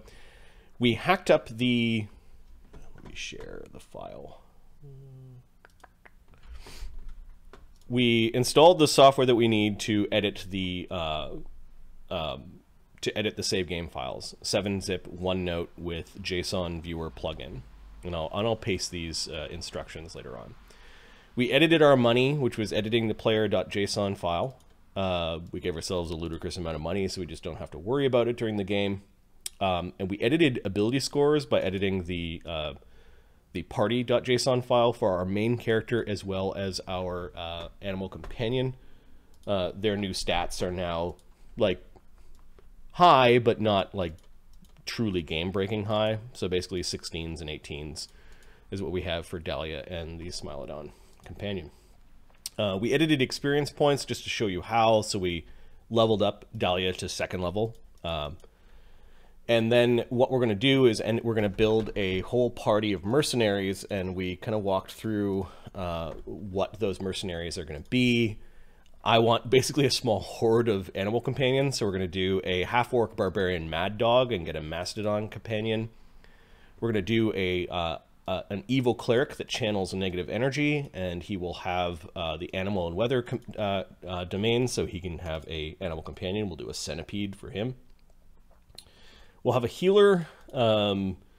We spec'd this out to have the animal and community domains. Community domain powers are really, really, really awesome. This will be our heal bot / archer / throwing in the bear animal companion into the mix. And then to even clog the battlefield full of animal meat, we will have an Inquisitor monster tactician also worshiping Gazra so that we can get the animal domain. And we'll take a leopard for Anger Bodki, and she'll have all the summoning feats.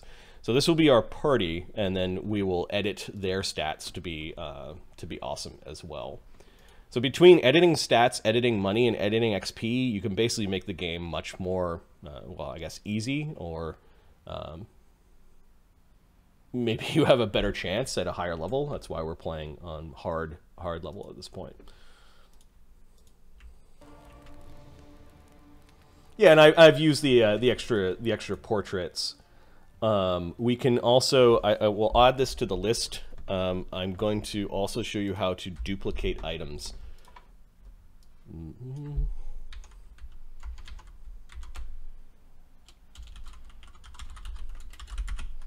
So we already did ability scores and XP, but we'll show that a couple times because we're going to edit mercenaries, and then we can edit the main characters as well. And then duplicating items is something that you may want to know how to do, especially if you have a special item that you want more than one character to have. Okay, this big fight. Let's see. Let's buff a little bit.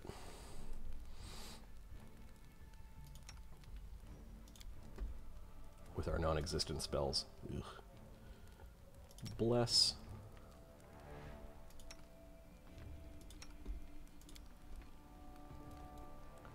We don't have many buffs.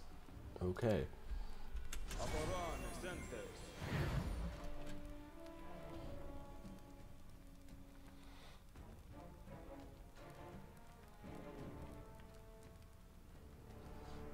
Thanks, man. Yeah, it goes back to Baldur's Gate. So Baldur's Gate, after playing with the pre-gen NPCs, I used to play single player, but using multiplayer so you could create your entire party. So I'm a big fan of like create the entire party and then have fun with it. We're only going to create 5 though, like including the main character, because there are some side quests that are pretty good. So as we need, we'll add the 6th person to the party to go on side quests.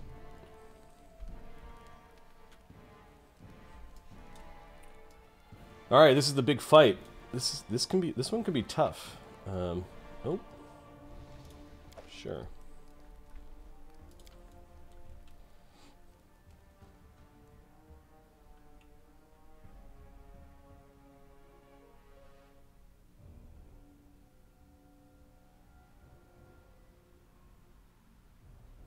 Yeah, we'll use custom portraits for the party that we create. It's a bit tedious to set up unless you find a good site that has done it for you. Oh, I'm just watching the battle.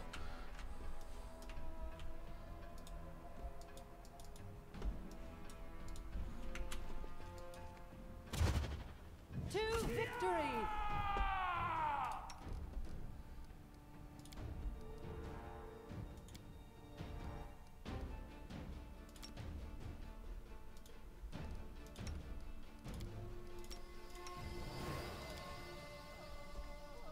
Unworthy.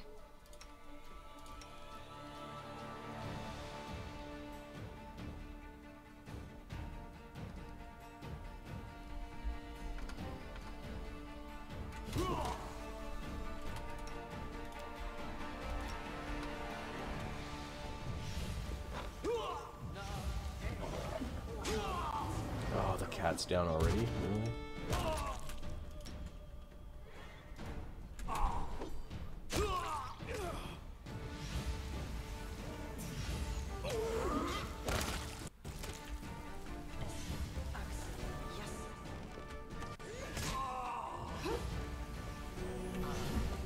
Get up, kitty!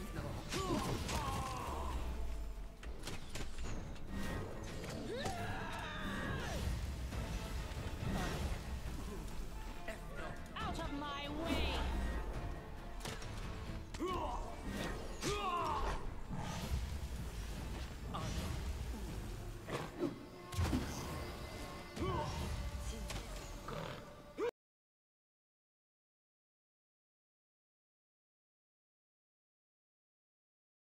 What are we doing? She's just running around scared. Wow, we've got a Miri on our side now. And this mage is not paying attention to us. We'll be fine. We'll come out of this. Oh,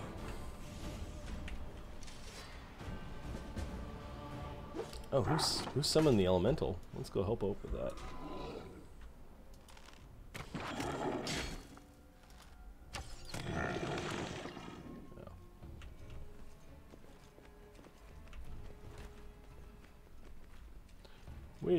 Wait. Loot first.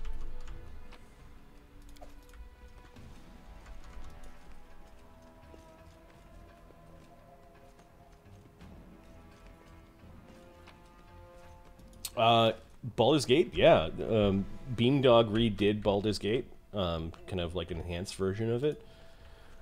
It is a lot of fun. The graphics aren't as great as like a modern game, but it is the precursor to many of these games. Like these green dots, for example, are straight from Baldur's Gate. So if you want to go back to the granddaddy of those games, definitely worth doing. One of the regulars on our stream, in our D&D games that we stream on this channel, him and I, he's never played Baldur's Gate, and him and I are slowly picking our way through it. And there's a lot of content, a lot of gameplay.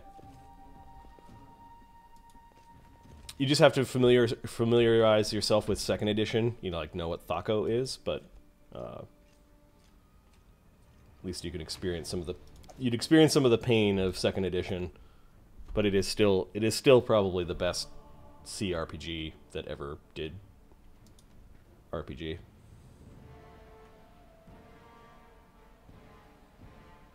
And you've got many hours of gameplay, so between Baldur's Gate 2, and all the expansion packs that come with the game, a lot of gameplay. I'm especially grateful to them for the courage and common sense they showed while defending. No, you're But this attack feel free to means chat. we have even less time than I thought. Someone already knows of our plans and is acting against us. You'll begin your expedition immediately. All right. Lady Aldori, please, I know who arranged this attack. The vile king of Pitax, Iroveti. What's more, I know who among us works for him. Hey, you! Show everyone the ring you're wearing. You think I wouldn't recognize Iroveti's seal? That's why she wasn't killed. The bandits recognized her as one of their own by the signet ring. What an asshole. I have no connections to Pitax, but Tartuccio's name, accent, and clothes seem like he came straight from there.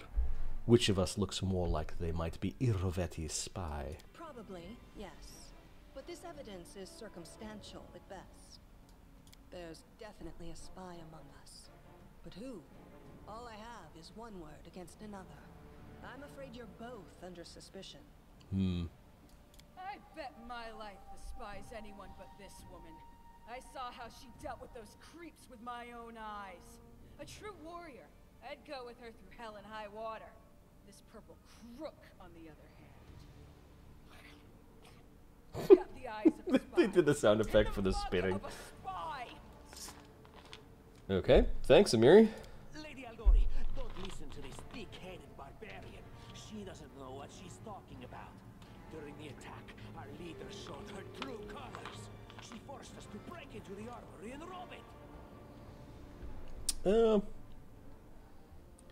We're in the middle of battle and need weapons. There was no time to run and ask for permission. Considering the circumstances, that was more than reasonable. Is it not insane to be faced with death and stop to question whether you may be breaking some law or rule? Our leader acted wisely. Oh shit, am I gonna end up with harem? Damn it. There is a difference between initiative taken in battle and blatant arrogation. How can someone who disregards authorities be a leader herself? Shit. I wanted Valerie on our team. Damn it. What about that trick she pulled right before we came in here? She knew very well you were fighting the enemy, but instead of rushing to help you, she dallied as long as she could, dropping everything to save people from the fire, even though the guards were handling things just fine. She was obviously hoping to show up too late and find you already dead. People were dying right in front of me. How could I just walk on by? Really, Tartuccio? You're seriously trying to blame someone for saving people from a fire? May Shellen spare me from ever having to make such a choice, but she behaved decently, as a true leader. A true leader is someone who has their priorities straight, not someone who would put a valuable ally's life in danger for the sake Yeah, of we some do D&D streams. So we've been doing this for a while. We played a Mythic Pathfinder campaign. That one lasted 77 games, called Legends, and then we